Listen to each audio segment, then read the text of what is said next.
आज हम बनाएंगे राजस्थानी थाली, यानी कि जिसमें बहुत कम इंग्रेडिएंट्स होंगे, बहुत कम चीज़ें होगी, लेकिन ये जो थाली होगी जो बहुत टेस्टी और बहुत ज़्यादा हेल्दी बनती है। हमारे यहाँ जब कुछ समझ में नहीं आता कि क्या बनाया जाए, तो ये रेसिपी यानी कि ये थाली, जिसमें आप कह सकते हो राजस्थानी खाना, ज़रूर बनाया जाता है, जो इंस्टेंट बनता है और बहुत ज़्यादा टेस्टी और हेल्दी भी होता है। तो चलिए आज आपके साथ ये वाली रेसिपी शेयर करते हैं। तो उससे पहले हेलो फ्रेंड्स, पालीवाल किचन में आपका बहुत बहुत स्वागत है। आज की मज़ेदार रेसिपी अच्छी लगे तो लाइक कीजिएगा, शेयर कीजिएगा, चैनल पर नए हैं तो सब्सक्राइब कर दीजिएगा। सबसे पहले जैसा कि आप देख रहे हो, मैंने लिए हैं बड़े बड़े प्याज 8 से 10। तो ये कम से कम 4 से 5 लोगों का खाना है। तो सबसे पहले प्याज को कट कर लेना है नॉर्मल शेप में, और इसको अच्छे से धो करके छील करके इसको हम एक अलग प्लेट में ट्रांसफ़र कर लेंगे। क्योंकि भाई राजस्थानी है, राजस्थानी नाम से ही आप सोच लीजिएगा कि बिल्कुल चटपटा सा बनेगा और एकदम तीखे फ्लेवर का होगा। तो यहाँ पे ले लेनी है आपको 3 से 4 हरी मिर्ची बड़ी वाली। और जब जैसे कि आपको पता है, मैं जब भी मिर्ची यूज़ करती हूँ तो उसके बीज स्किप ज़रूर करती हूँ, चाहे वो छोटी पतली मोटी कैसे भी मिर्ची हो, मैं बीज निकाल करके ही काटती हूँ। तो यहाँ पे मैंने 3 से 4 हरी मिर्ची काट ली है और इसको प्याज के साथ ही काटना है। ये राजस्थानी रेसिपी बहुत ज़्यादा टेस्टी लगती है, स्पेशली हमारे गांव में ये बनती ही बनती है। जब कुछ ना समझ में आए तो ये बहुत टेस्टी खाना इंस्टेंट बन जाता है और सभी को बहुत पसंद आता है।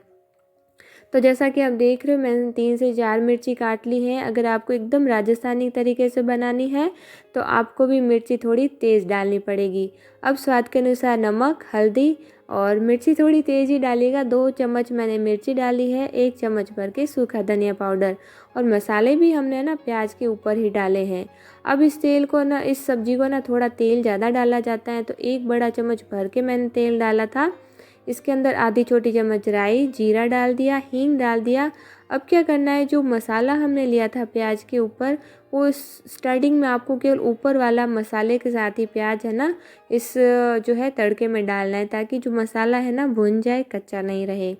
तो मैंने इसमें ऊपर से पहले थोड़ा सा प्याज और मसाले को डाल दिया है। इस मसाले को आपको अच्छे से हाई फ्लेम पे भून लेना है 2-4 मिनट तक। उसके बाद में सारा प्याज, मिर्ची, मसाला डाल देना है। ये जो सब्ज़ी है ना बहुत इंस्टेंट बनती है, और खाने में ना हमारे जैसा कि राजस्थानी देसी स्टाइल से खाया जाता है ना, तो बहुत ज़्यादा बढ़िया लगती है। आगे आगे देखिएगा, बहुत मज़ा आएगा आपको इस रेसिपी में। अगर आप आउट ऑफ राजस्थान से हैं, अगर राजस्थानी है तो सभी को पता है रेसिपी, और सभी के घर में बनती ही बनती है। तो यहाँ पे जो है ना, इसको हाई फ्लेम पे पकाना होता है और बिना ढक्कन के, क्योंकि इस सब्ज़ी को है ना आधा कच्चा रखा जाता है, मतलब पूरा गलाया नहीं जाता है। तो जैसा कि आप लोग देख रहे हैं, एकदम टेस्टी चटपटा सा दिख रहा है ना। अब इसको पकाने के लिए ना सिर्फ 1 छोटी कटोरी जितना पानी डालना है आपको, और हाई फ्लेम पे 4-5 मिनट तक इसको खुले में ही चलाते हुए पकाना है। इससे क्या होता है कि प्याज गलते नहीं है, और पानी है ना अच्छे से मसालों को ना पका लेता है। बस इतना ही पकाना है, ओवर कुक नहीं करना है। आधे कच्चे प्याज रहे तब तक पका लेना है खुले में ही। और पकाने के बाद भी आपको इसका ढक्कन नहीं लगाना है, बस कुछ इसी तरह से छोड़ देना है। यहाँ पे हमारी सब्जी रेडी हो चुकी है, तो इसको हमने साइड में रख लिया है। अब बना रहे हम बाजरी का शोगरा, जिसके लिए मैंने मिट्टी का तवा रख दिया है। जैसा कि आपको पता होगा, गांव में तो चूल्हे पे बनाई जाती है, लेकिन हम गांव के तो नहीं है और ना ही ज़्यादा सिटी के, लेकिन मिडिल है, तो हम बनाते हैं मिट्टी के तवे पर, वो भी गैस पे। जो एकदम गांव के जैसी चूल्हे पे बनती है ना, वैसी की वैसी रोटी बनती है। और मैं तो पूरी रोटी ही गैस पे नहीं बनाती हूँ, पूरी मिट्टी के तवे पे ही अच्छे से सेक के बनाती हूँ। तो किसी को पता भी नहीं चलता है कि ये गैस पे बनी हुई है या चूल्हे पे। तो जैसा कि आप देख रहे हो, मैं लगा रही हूँ बाजरी का आटा। बाजरी का आटा है ना पूरा नहीं गूँथा जाता एक साथ, जितनी एक एक दो दो बनाई जाती है ना उसके हिसाब से गूँथा जाता है। तो मैंने, आप देख सकते हो, 2 रोटी का आटा गूँथा है और 1 रोटी की लोई मैंने ले ली है। अब जैसा कि गांव में जैसे मेरी सास है या फिर माँ है, दादी सास जो भी है, वो बड़ी रोटी बनाती है, मेरे से उतनी बड़ी नहीं बेली जाती, क्योंकि बचपन से हैबिट नहीं है।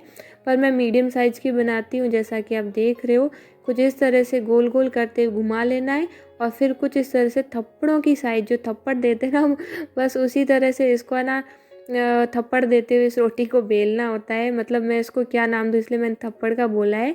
चाटा जो रहता है ना, बस उस तरह से आप इसको घुमाते जाइए और रोटी ईज़िली ना अच्छे से बेल जाती है, जितनी नॉर्मल साइज़ में आपको बेलनी है। तो आप देख सकते हो बिल्कुल टूटी फूटी नहीं है, कहीं से भी खड्डा भी नहीं है, और है ना नॉर्मल मीडियम साइज की है, ना मोटी है ना पतली है।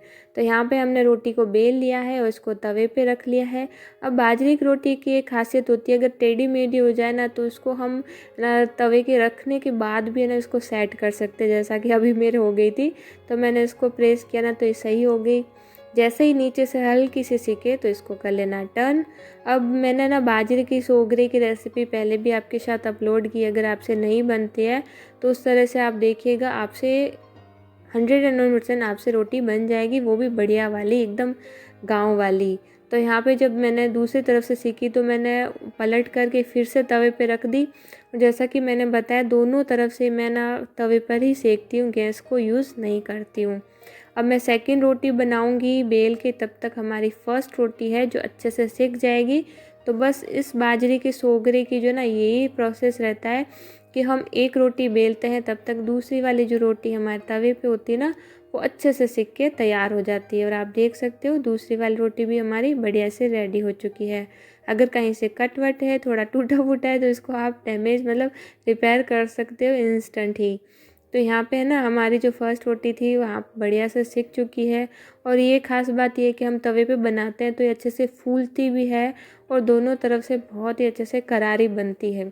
और हमारे यहाँ जो गांव है या फिर हमारे यहाँ ही बोल दो, एकदम क्रिस्पी करारी रोटी पसंद की जाती है बाजरे की, जिसको बहुत सारे घी या मक्खन के साथ खाया जाता है। तो आपने सुना होगा राजस्थानी लोग बहुत ही स्वस्थ होते हैं और उनकी उम्र भी काफ़ी रहती है। तो बस यही सेहत का राज होता है कि वो है ना चूल्हे की बनी रोटी खाना खाते हैं, देसी घी यूज़ करते हैं, मक्खन यूज़ करते हैं। तो ये सारे सीक्रेट्स होते हैं हमारे राजस्थानियों के। रोटी हमारी बाजरे की जो है सोगरा सीख चुका था, तो मैंने रख दिया है।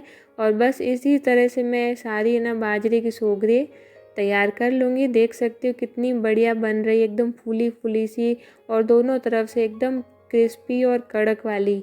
तो बस इसी तरह से मैंने रोटियां बना ली है।